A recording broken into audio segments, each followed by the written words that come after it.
for any outcome. What you think of yourself, you become that person. I am not good enough.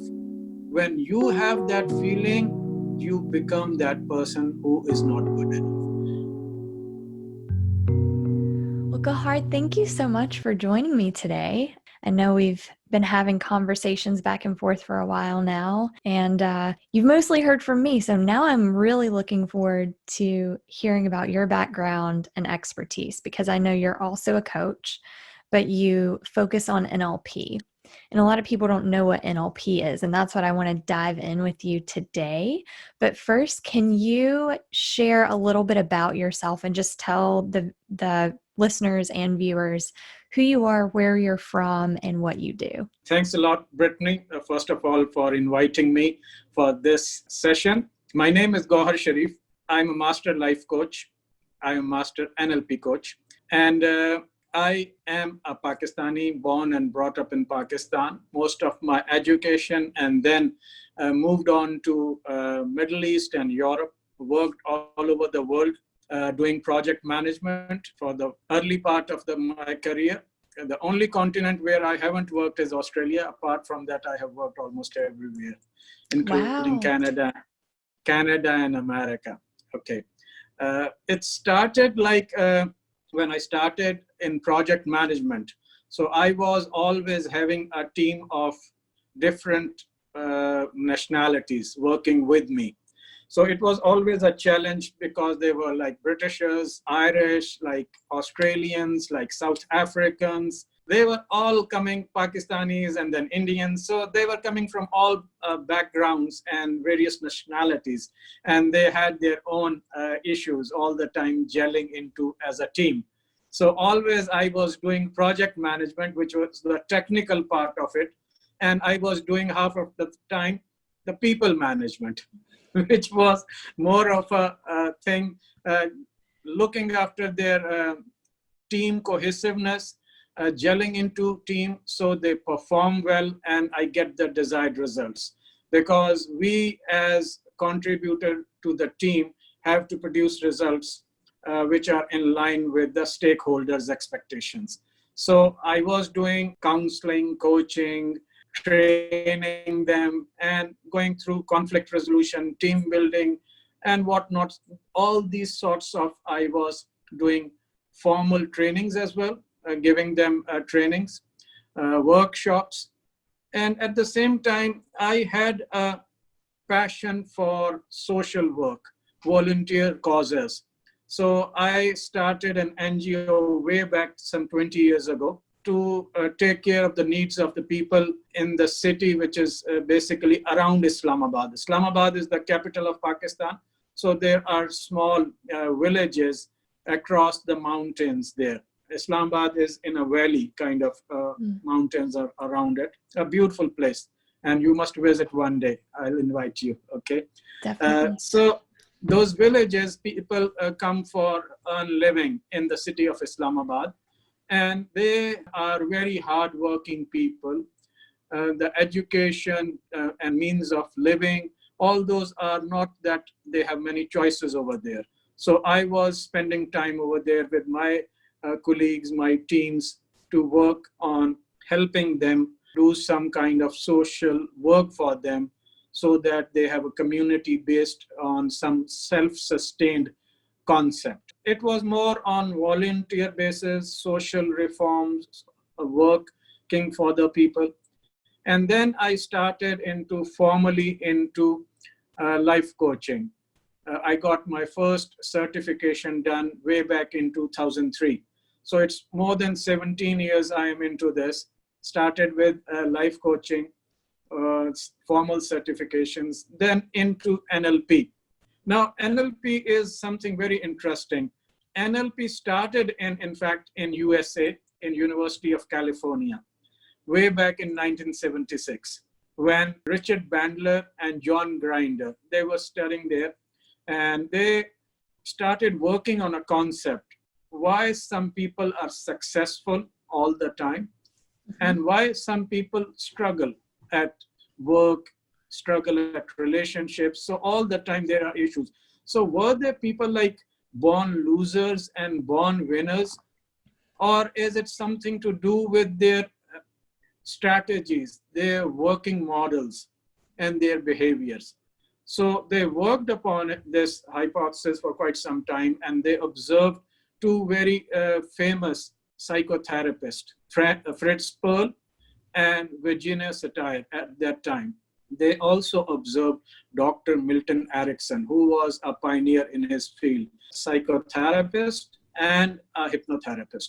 So they observed how the mere placing of a positive thought in a human mind changes the results, the outcome of an effort. So from there, the concept of power of words that developed into science, almost kind of a science and a structured way of empowering people and healing people. So since then, it is like thousands and thousands of schools all over the world teaching NLP. Most of these schools are either in US or Canada or UK, Australia, many places. So I did NLP course, the first one, which is basic course, then practitioner course, then advanced, and then masters, all through Robert Schimick Coaching Institute, which is basically recognized by International Coaching Federation of USA, then NLP Association, again of USA. So these were the courses I have done. And since then, I have been working with people, empowering people, helping them achieve their targets. Because basically what NLP does is, NLP means neuro, linguistic, what we speak, the choice of words, the tonality we use, the punctuation, the pauses, and how we turn around that particular word or a sentence in gaining that kind of results. Because human mind is a very complex machine, a very powerful machine. Thousands and thousands of reactions are going on all the time in even a fraction of a second. Millions of neurotransmitters are sending the information or doing the processing. But this mind is very innocent. It cannot differentiate between the perceived thought and reality. So what you keep on feeding, it becomes its belief. It becomes the reality. Yes. Normally what the belief system is, as you are yourself a psychologist, you know how it is. Like when we are born with operating system, but there are no programs, right? So what we see, visual, what we hear, audio, kinesthetic, what we touch and feel, olfactory, what we smell, gustatory, what we taste. These five senses, through these five senses, we pick up all the information, and this goes into our unconscious mind, which is called the internal representation. Now, these internal representations goes through various filters. One is the generalization, the other is the distortion, and third is the delete. Okay, first of all, generalization. When we see things, when we experience things, we generalize. Like, for example, oh, all men are bad. No, not all men are bad. Maybe your experience of men is not good. So you are generalizing it by saying, oh, all men are bad. Now, this is, you apply it to yourself, and then you apply it and store it in your unconscious mind, then it becomes your belief. Now, this belief is your belief, and it has nothing to do with reality. But when you interact with that kind of belief system, that is where the problem comes into play, that you interpret the behavior of the people as the people. No, they are not the people. That's their behavior. And behavior can be for half an hour or 45 minutes. For example, if we two meet and I say, okay, Brittney, let's go for coffee. And over there, if I tip the person, you will say, oh, I'm a nice person, kind person. I gave a good tip to that person. And if I don't leave anything on the table, you will form an opinion. Right? That this person is a very cringy or sort of person. Now, this is an interaction of only 35 minutes while we were having coffee. But you formed an opinion about me, how my social skills are. Very true. Who I am. But that is not who I am. Maybe I didn't have more than $5 in my pocket at that point in time. and that's all I had. So I couldn't tip the person 25 cents at that point, which would be very embarrassing. That's all I had. But this is kind of how our mind filters the information.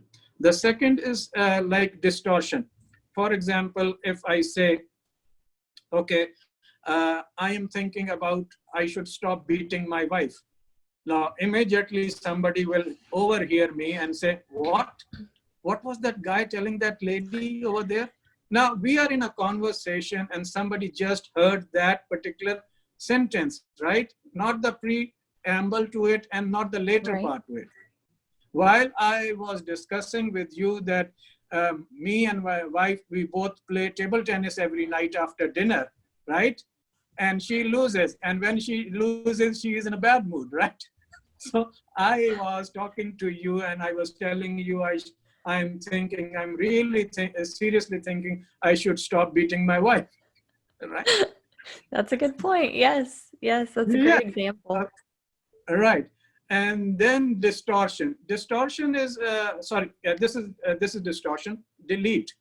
For example, I'm not interested in politics, for example, for some reason.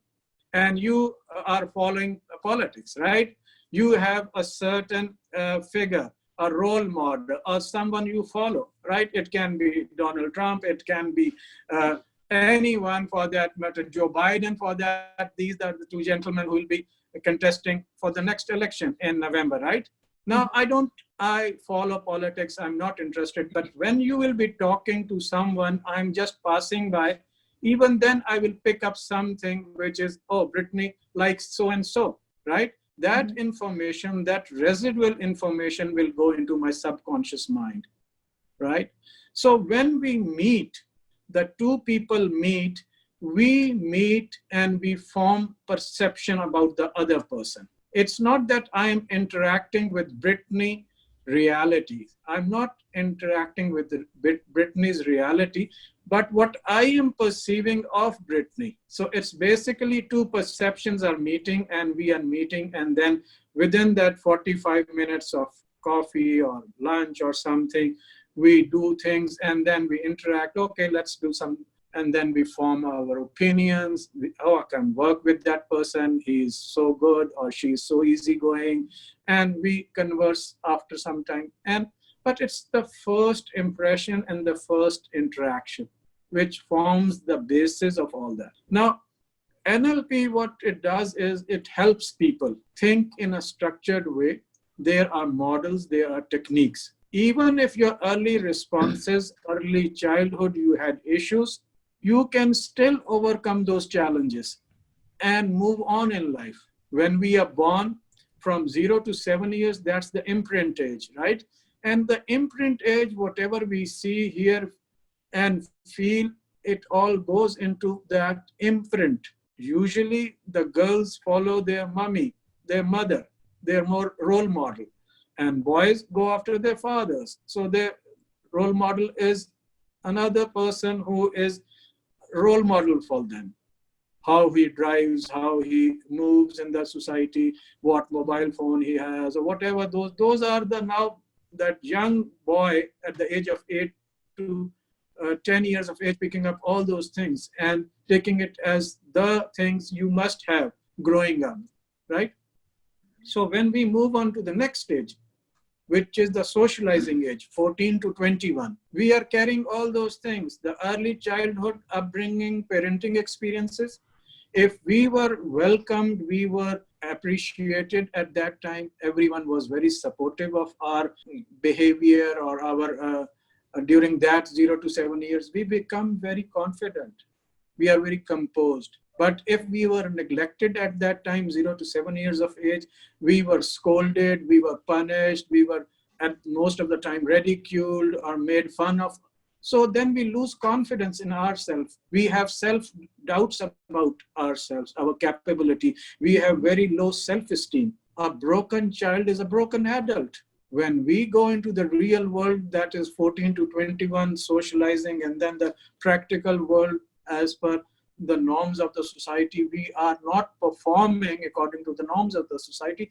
There's nothing wrong with us, but we are in self-doubts. We take decisions, repetitive thinking, procrastination, and all that. NLP helps the people go through these phases fairly quickly. There are techniques they have, like, for example, a limiting belief. Somebody says, oh, I cannot become a doctor, I cannot become a lawyer. So we ask them, how is that a problem?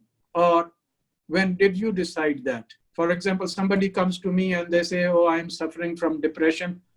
And I ask them, oh, okay, when did you decide it? And they go into a shock. What? When did you decide to go into depression? What do you mean? I mean, when did you decide to go and have depression all the time? No, I'm not having depression all the time. There are days I'm very happy. Or really, you just said you are in depression all the time. See, it's how you interconnect with that person. The first and foremost thing in NLP is to build a rapport with the person. Once you build a rapport, for example, if I'm meeting you like first time and we are just having a conversation, I'll say, oh, Brittney, you are wearing a nice dress. Wow. Where did you buy it? And you will immediately say, oh, okay, I bought it from this shop or mall or something like this. Wow, very good. So this is a kind of an icebreaker, or just to connect with someone, simple comment or something, but it connects with that person. Then there are like specific techniques, how to build rapport with a person, how to build rapport with a client, how to build rapport with a patient, right? These guys who are into real estate, property, the bankers, they go through these NLP courses.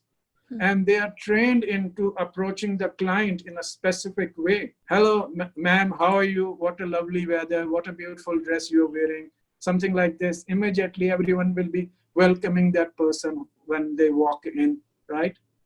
Or you live in that area. Oh, I was there as well when I was growing up. What they're trying to do is to connect with you in some way or another. So, and they will say, immediately pick up something. Oh, do you support this basketball team? I'm a fan of that. I play for them, or something like this, right? So this is called the rapport building with them. Then is the mirror image. When you talk to somebody and after a while you connect with that particular person, so then your body language, your body movement, the other person is exactly mirroring it. Like you are moving your head like this. Right. If I start moving my head in the same manner, we will immediately connect. Oh, he or she thinks the same way. If I, for example, if I use the same linguistics like you are using, if you are a very soft person, if I talk very loudly, you will say, oh, this man is very over-empowering, or he is coming on to me like this, something like this. So your internal defense mechanism would be to stop this discussion, stop this thing, right? But if I talk to you in the same tonality, same hand gesture, same body movement, so same modalities. Exactly. Like I see you versus I hear you versus I feel you. Exactly. Yeah. This is what it is relating to. What type of a person are you? If you say, okay, I see, now you are a visual person. Mm-hmm. So when I will start using the same phrases, I see, okay, let's see. Now, see is a visual thing. I hear you, what you are saying. Then I will say, this will sound music to your ears because you are hearing, right? So this is how it is. But it's a very structured way. And initially, people were using NLP a lot. Then they were misusing NLP a lot.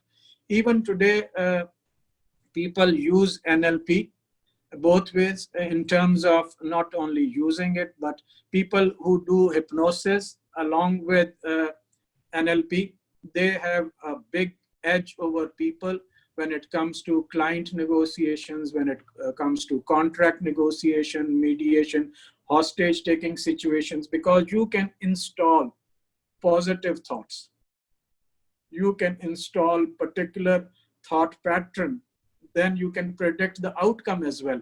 Now he will give in or he will not give in. He will go there, he will not go there. That kind of a discussion is already taking place. And you know that this is going to be the pattern, because you are leading the discussion, which is called the pacing the discussion. And this is how it is. I use the NLP part, which is more into the healing. So I do most of the time healing people's lives, transforming people's life. I do empowering sessions as well. I help corporate organizations into good teams which can perform well, from ordinary performers to peak performer to corporate excellence. I help even CEOs come to me at times. They are running a business and they are good at managing their business, but when they are going for a JV, a joint venture with another company, and they are looking to diversify into another field, they don't know anything about it, so they can't decide about it. And they let that offer sit on the table for days and days. Opportunity doesn't knock twice. So they lose that offer in the process. They don't have that kind of knowledge, how to close the deal, how to, in the first place, negotiate a deal, because they are so good at what they have been doing for the last so many years. They have excelled into it, but they don't know beyond that. For example, if a person is very good in, let's say, house construction business. Now, when he will get an offer to build a shopping mall, he cannot do it unless he has a team of coaches with him, or somebody who takes him through that kind of negotiation. Because for him, it will be very easy. He can negotiate 10 contracts in 10 days of 10 houses, but he will not be able to negotiate a contract of a shopping mall in the next 10 days, because he'll be always going through the documents, he'll be going through the terms and conditions, he'll be going through so many contractual nominal queries or something very trivial, and he will not get out of those things. What if? It's not that what if. It is not about that particular clause. It is about the self-doubts he has or she has for that, because they have not been groomed into going for diversification. All their life, they have been in that particular track. So coming out of that track, going for a bigger league, going into diversification is a big adjustment for them, a huge shift. That's where the NLP coaches come in. That's where these life coaches come in, and they help them go through all those deals. They are all the time, because they are very good at body language, scanning the people, expressions, eyeball movement. For example, now eyeballs are very important when you talk to someone. What are the eyeball movements are? Is it right or is it left? If a person is recollecting all the time, the eyeballs will go in a particular direction. But if a person is reconstructing, which means he or she is lying, it will go in a different direction, because now they are reconstructing. You will ask them a simple question: did you go to the bank? They will say, yes, we went there. So what happened? Oh, it was closed. Really? Now, when you say really, their eyeball movement will be, oh, yes. But before they say, oh, yes, you can pick up those signals. But was there anyone over there? No manager? No. Not even a junior clerk? No. So every time they say no or yes, you can see that pattern, that either they are lying, reconstructing, refabricating that story, or is it recollection of the events. So this is again NLP technique of seeing, scanning the person. When we are trained into reading body language, it goes from forehead, for example, on which particular point or what question the eyebrows frown, on which particular question you see the tensioning of the jaws, where you see the lips straightening in. And when you are talking to that person, was that person sitting straight in the chair, or his or her shoulders were drooped, spinal cord bent, and head was something like this, and where was the gaze at that time? Even we notice where the foot are, like where are the toes pointing? Is it pointing towards the door? If it pointing towards the door, it means he or she wants to end the conversation. He wants to leave. But if those toes are pointing towards you and that person is turning toward you every time you talk to that person, and they are getting in close with you.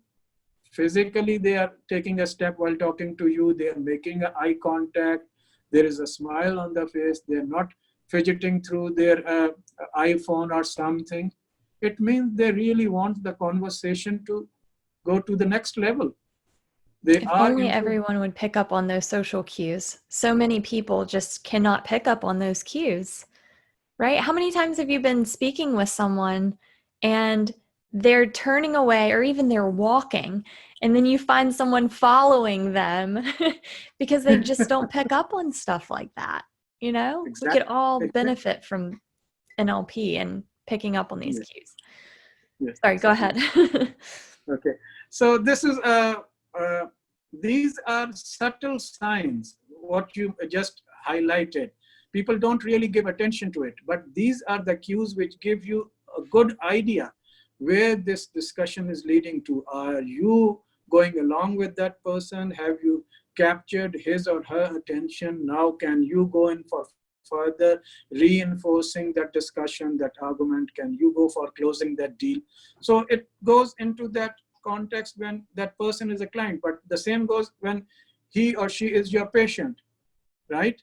If you have built the rapport, now the mirroring is there, and that person is into that receptive mode.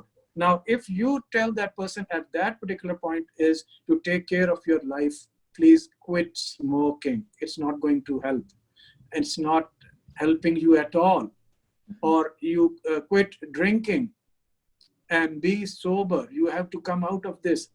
So he or she will be in a position to listen to you, rather than when he walks into your clinic, or when you are having even a casual coffee with someone and you try to straight away give that suggestion. It will go into the category of lecturing, which people don't like. Even as a young boy of 10 years old, if you tell him something, he will not take it. Why are you lecturing me all the time? I know what's good. I know what's bad for me, right? They come up with that kind of immediate pushback reaction. So we are trained into this field through these processes, how to approach a person, but approach and much more technical. For example, I would say talk, and you will see success coaches, business coaches, this coaches, that coaches. Now, people are selling like thousands of dream every day and becoming millionaire by saying, oh, you can become this. You cannot become this unless you do what they have done in the last 10, 15 years to become that. If today Oprah Winfrey is a big figure in broadcasting or television network, there is 20 years story behind that opera, right? But people make dreams, they sell the dreams, they sell their businesses in the fashion.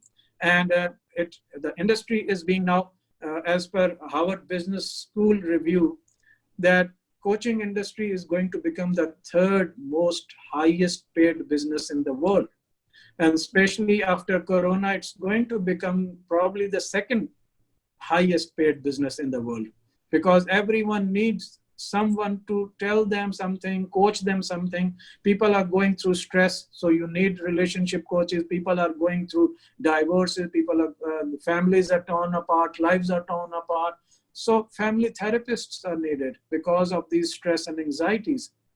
But then those coaches have to have been trained. They should have been trained in all aspects of these coaching, not only just the empowerment, because you cannot empower a person if he or she has some early childhood issues. There are some repressed memories. There are some negative emotions going back to early childhood age. There is a parental abuse, or there is some physical abuse, right? Unless you... So let me interject here, because I think you're giving great points.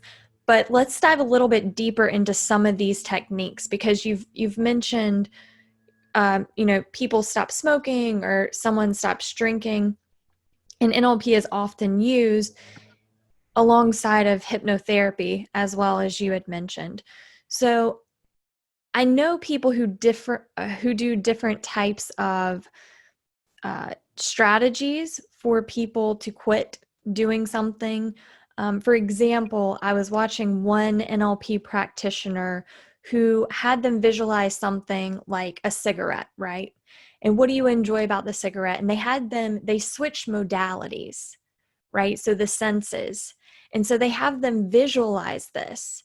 And then they do submodalities. So they shrink it or they change it to a color, especially if pain. If someone has pain, what color is that pain? Usually if it's severe, it's in the spectrum of orange, red, right? So then you try to alter that to blue. So let's kind of dive a little bit deeper, because I love what you're saying, but I think we're just scratching the surface, and I want to take a little bit deeper dive so people can kind of understand some examples of techniques for NLP. So could you provide some insight into that, some strategies you use? Let me give you one real lifetime experience. Young girl came to me. She was in early 20s. And she was suffering from some kind of trauma, and she was having some serious issues. She was wearing a full sleeve shirt at that time, and only her hands were visible to me. The hands were having blisters, severe eczema, big rashes. So they were like very horrible scars, as if the blood will ooze out of that. Very bad condition her hands were in. So just I remarked, what happened to your hands? And what she said was that my whole body is like this. I said, wow, and how can you bear that? She said that I want to scrap my whole body with the knife if I could. I'm going through so much pain. So that session, which was supposed to 1 hour, it went into maybe 2.5 hours. But as you just mentioned, we barely scratched the surface. We couldn't get through any details, what's wrong with that person. So then after a couple of sessions, she was feeling better. She was talking to me. I built the rapport with her, and she was mirroring me, and her head was high up. Her shoulders were pulled back, spinal cord was straight. And in the sessions, she was also at times laughing. And I could see that she is quite responsive to my suggestion when I tell her, you dress up nicely, you are having a nice purse, and you're sometimes like subtle remarks, not very empowering one, just to build a rapport. So when I went into that part, which was early childhood, I could see that there is something to do with her childhood, but I couldn't link it. Then one night I got a message on my cell phone that I don't want that 26th of March. I don't want to live beyond 26th of March or something like this. I said, what's the significance of 26th of March? She said, it's my birthday and I don't want to live another year and I want to commit suicide. Now, the first thing which came to my mind was, what technique should I use to pull that person out of that pain and agony which she was having with all the horrible scars and skin condition on her body. So I called her, I said, and I asked her mother to come along as well, because as per our professional ethics, when you hypnotize a person, especially the opposite sex, you need to have someone as a credible witness sitting next to that room or something. Social contact. I called her mother as well. I told her, you are not going to speak a word. You just sit silent in that corner as if you are not here. You just sit there in the corner and we are talking and you are just there as an observer and you are not going to participate in the discussion. So we went along that. And then I told her that I'm going to use a specific technique and you make the client aware of it in the beginning of the session, that I am going to take you into this proper technique and this technique and something like this. So I told her that I'm going to take you through timeline paradigm.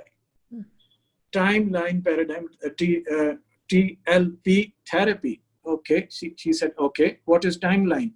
what it has to do with my life. I said, our life is like a timeline. When we were born, from that day till today, there are gradients, and we have events, and some good events, some bad memories. It's all there on the timeline. And these are called time based, and they are stored in that fashion. I did not use all the NLP terms, simple words, so she can understand. So I took her to that early childhood, and when she was in a light trance and she went into that early childhood, she was sitting in that chair, and suddenly she got like she was thrown off the chair, and I could see that her head turned in one direction with a big force, something like this. Now, this is a real story. This is something I saw with my own eyes. I have seen hundreds of examples like this.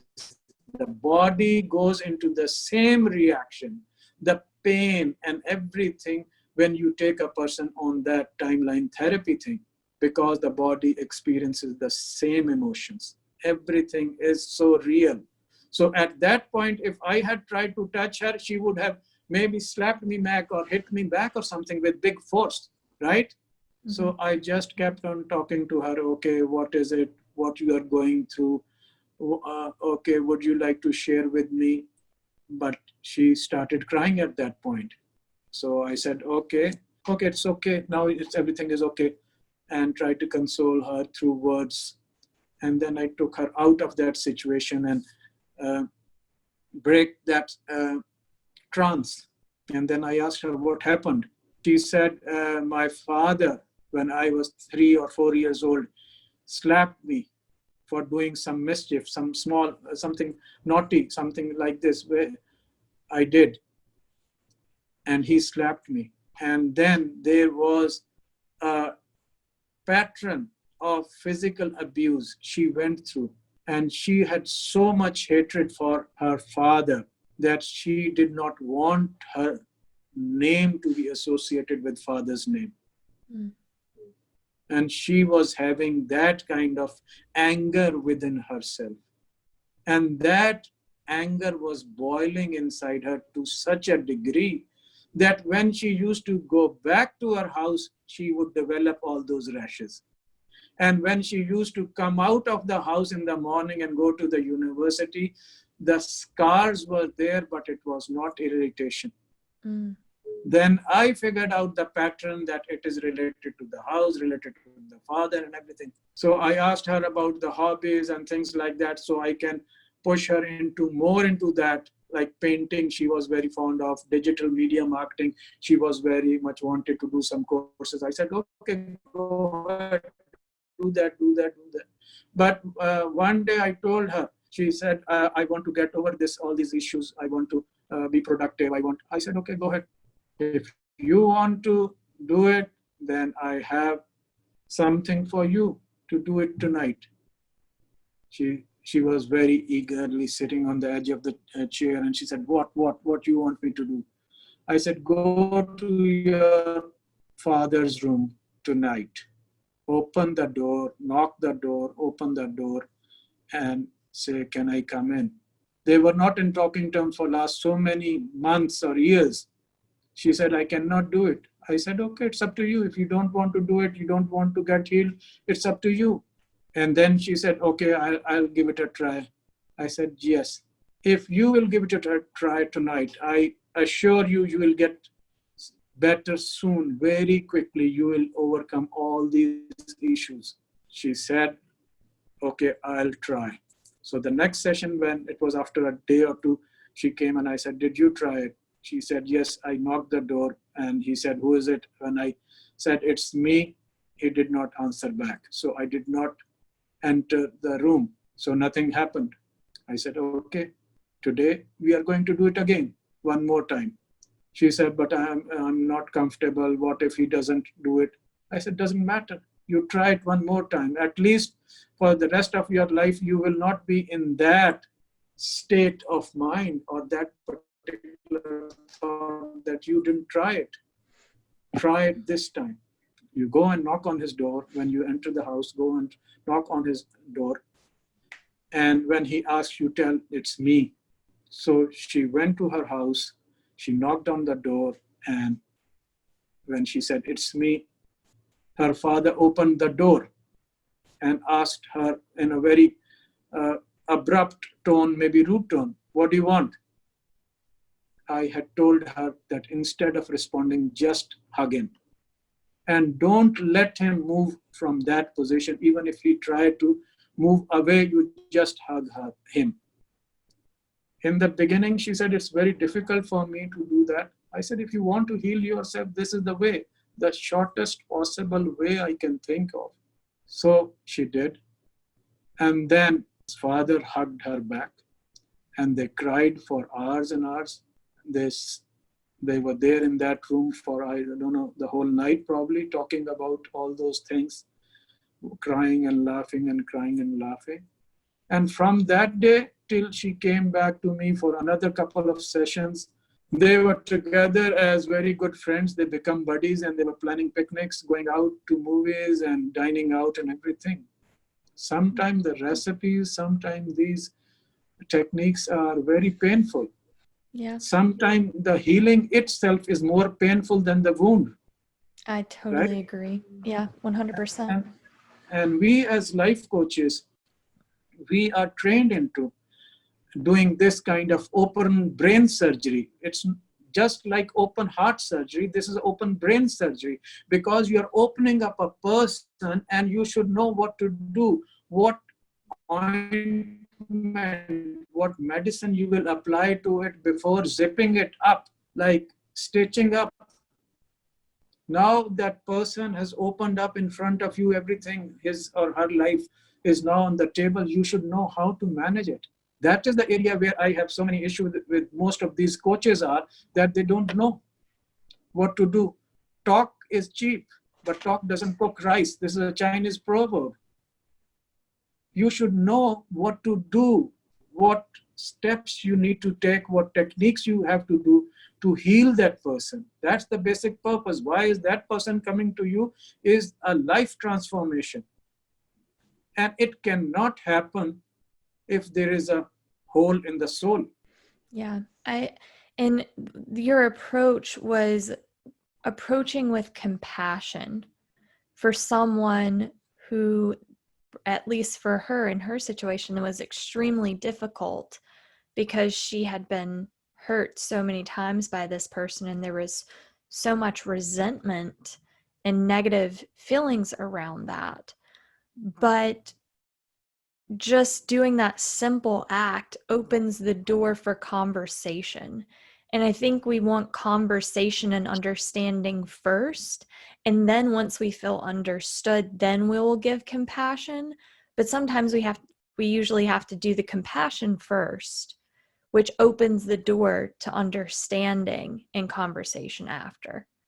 But that's hard because the ego prevents us from putting our guard down and dismissing all the wrongs that have been done to us because we don't feel that they deserve that compassion, right?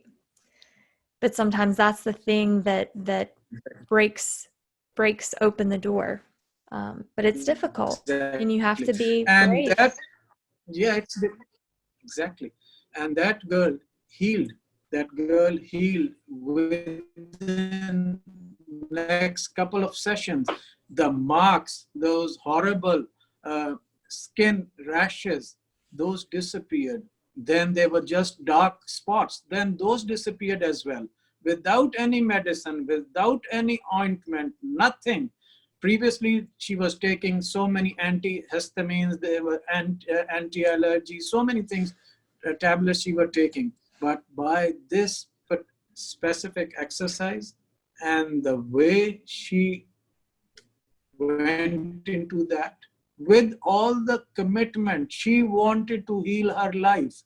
Had she gone there half-heartedly, probably the results would not be the same in that case. Right.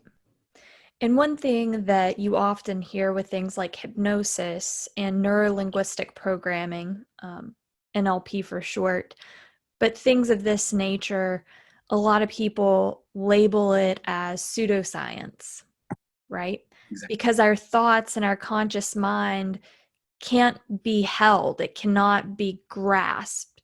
So the things that are slightly ambiguous, people just label as, well, you can't prove that it does this, but you can. And the placebo effect is just as real as anything that heals you in terms of medicine, right? The placebo effect, all that is a belief that you are taking something that is going to cure your symptoms. And when a placebo is effective almost as much as the actual medicine, sometimes placebos reach up to 70 some percent, 80% of a cure rate, it's because people are thinking that they're taking the actual medicine. So our thoughts are extremely powerful. And Exactly. my thing is, if you can get results, it doesn't matter how you got there or whether you feel like it's a proven science or not. The proof should be the results, right? Exactly. And that's the wonderful thing about techniques that are incorporated in NLP and hypnosis. You have made a very valid point, Brittany. In fact, you see, thoughts are the main drivers for any outcome. Mm-hmm. What you think of yourself, you become that person. I am not good enough. When you have that feeling, you become that person who is not good enough. What you say after I am, what precedes I am, you become that person. I am the greatest, I am the greatest, I am the greatest. Then he became the greatest, right? So these thoughts are very important. Medicines, if you go into the history of medicine, you will see that prior to 70s, it was thought that every, if not every disease, most of the diseases are hereditary, or they're coming through blood lineage or ancestral. There is some connection. But after 70s and 80s, when we went into epigenetics, we came to know only 10% of those diseases are related to hereditary lineage. The rest are all either viruses or something you acquired through various issues. And those are mostly related to thoughts. Even in the case of viruses, the people who get sick, really sick, or who take time to recover, it's all because of the immune system. And what immune system gets strengthened? From the belief. And how it gets weakened is again stress. When you remain in stress for prolonged period, when the stress becomes chronic, it leads to depression. When there is always somebody in stress, it weakens the immune system. When the immune system is weakened, then all your vital organs are not performing according to their required levels.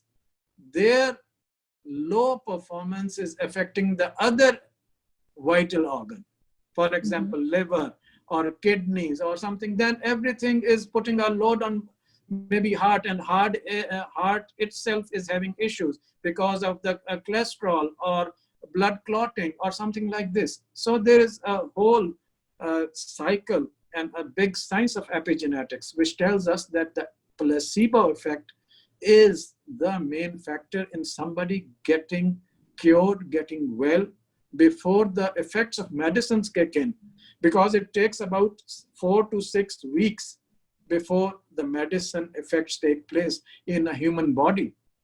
And as per the latest research of this GlaxoSmithKline of 2018, they mentioned that something like 70% of the people don't get cured by medicine.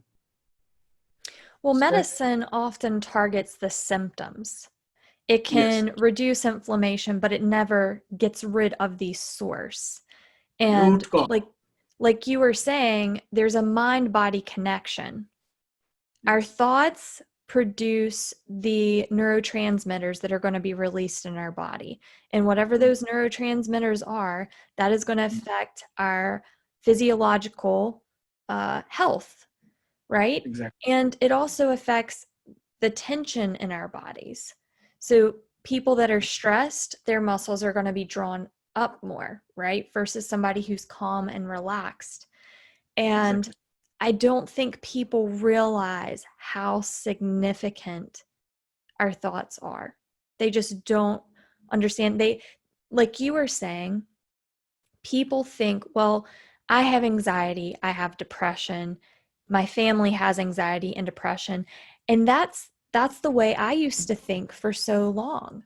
I thought this is something that runs in my family line, and Yeah, I'm just destined to be an anxious person.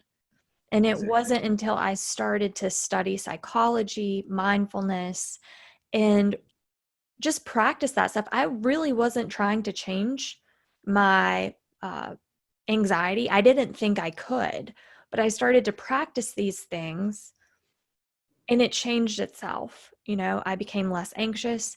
I stopped having panic attacks.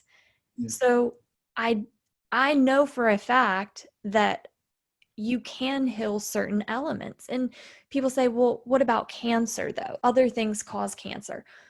I'm not saying that there aren't chemicals out there that can create cancer in our bodies, but I do know that the mind is extremely powerful because people that have a very positive outlook towards Yeah. life and are confident in the fact that they are going to beat this illness notice a significant, what is the word I'm looking for? They heal faster and they often can recover without some of the toxic conventional medicines, right? That other Exactly. people go through. Exactly. I know a lady who was diagnosed some 10 years ago, more than 10 years now, maybe 11 years, lymphocytic leukemia cancer type. Okay. Mm. And her immediate reaction was, oh my God. And then she called her family, her relatives, all close by, and disclosed the news. And everyone was very sad and they were in a shock. Okay. And then she said, okay, when I die, I want this to be given to this, kind of a will. She started telling her children that I want you to do this, I want you to do this. But suddenly one day, I don't know whether she watched it on a television or while reading through some magazine, but definitely something hit her. And she told me later on that there was something where she read or heard something that just gave her the idea, if she is going to die anyway, so why not enjoy the life to the fullest? And then what she did was, from that day onward, she used to dress up every day, go for shopping malls, go for outings, pick up all the grocery things, go for the routine with what she was doing before that news came in. And she is a granny age. She is not young woman. She is granny age. And on weekends, she is going around with her sisters and children, big group of people in 2-3 cars. They are going, watching movies, going for these fast food restaurants, and they're doing all sorts of things, spending almost couple of, not more than, not couple, but most part of the day till night, late night in the shopping malls. And would you believe it, the blood test reports prior to that, her white blood cells were going up at a quite fast rate. And it touched almost 20,000 WC count. And after that, when she made that change, that lifestyle change, they are almost there, 22,000 for the last so many years. And they are not going up. Had she touched 50,000 mark, then she would definitely gone into chemotherapy. But this is remarkable. Again, something which mind gets baffled. How is it possible? How come that is not happening anymore? That spike, why it stopped? No external intervention, nothing. She didn't go to any cancer hospital for that matter. She didn't took any, apart from the initial test, the preliminary test she had and all the blood test reports. Now she is going for the blood test report every maybe second month. But Now she is having kind of a stable, whatever that number is, 24,000 or 23,000, it is between that range, up and down, something like this, for last so many years. Although she's taking some medicines as well for that, but previously those medicines were not helping her at all. Now, this is something unbelievable, but this is what happens in real life. The day you decide that whatever the outcome is, whatever it is, I am going to enjoy my life, and I'm going to live my life to the fullest. And you are grateful for the things you have rather than crib on the things you don't have. There's altogether a different person. Then that's where the life transformation take place. Your life is transformed the day you decide enough is enough. I am going to control my destiny. I am the captain of my ship. And I think it's important to point out, because I know you said she was going to shopping malls. I want to point out that it's not the materialistic side. It's not buying things. It is Exactly. the joy and the contentment of being around other people and doing what you love. So I want to stress that, because some people may listen to that and say, oh, I just need to go shop more. No, you need to find things in life that bring you happiness. That's what you need to do. Exactly. Right. You made a very valid point. See, when a person is depressed, he or she doesn't want to come out of his or her room. They are confined to their houses only. They don't step out. When you are happy, you want to go for a walk, you want to go for a jog, you go for coffee, you go into shopping malls, not to do the shopping itself, but just to relax and enjoy and chill. That's what you are mentioning, right? So it's not about actual procurement or the purchase of costly things, items. It is just to enjoy and just chill out. And I think too, so I was listening to a talk by Sue. I want to say her last name's Langley. I'm going to probably mess that up.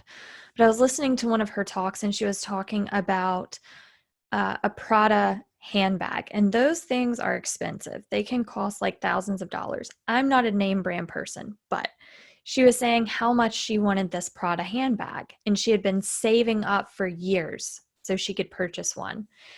And one day she finally bought a Prada handbag, and she was so happy with this handbag. She would carry it around and she would stroke it, and she was just giddy about this handbag. But she said it wasn't about saying that I owned a Prada handbag. It was the joy that brought to me, right? It was not about bragging. It wasn't about doing or buying what other people found as fashionable, but it was the joy that came from her. And she said, it doesn't matter if it's, something that cost $1 or something that cost $1 million. The whole point is, does this make you happy genuinely? Right. Exactly. And that if we're going to buy things, we should be buying it because it enriches our life, because we want that, not because everybody else has it, so therefore we feel like we need it too. There's that difference. But I wouldn't say that I'm a materialistic person. I find my contentment is through nature, through smells. Like I love candles, aromatherapy, things of that nature. So it's all about finding your happiness as an individual, right? By the way, mine is lemongrass. What's your favorite? Lemongrass. Well, it changes with my mood. Right now, I have eucalyptus and lavender, but sometimes I like to mix peppermint and orange. Yeah. Okay, cool. Yep. But Gohar, this has been a pleasure speaking with you, and I'm glad we took a little bit deeper dive into NLP, but NLP is so vast. We still just scratched the surface. There's so much more that we could. It's an ocean, a big ocean, and probably it will take so many, maybe a series of talks to really talk about NLP. Yeah, I think that would be great, doing a series on NLP.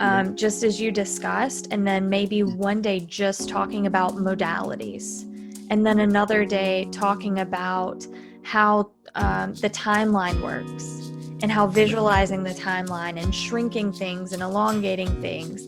So now you've intrigued me. So I think we should do that. I think we should do an NLP session together. I have placed the seeding. This is called in NLP seeding part. I have done that. Yep. Awesome. Okay, thank you very much. Thank Brittney, you. It was a pleasure talking to you. Pleasure. And look forward to doing more of it. Okay. Definitely, 100%.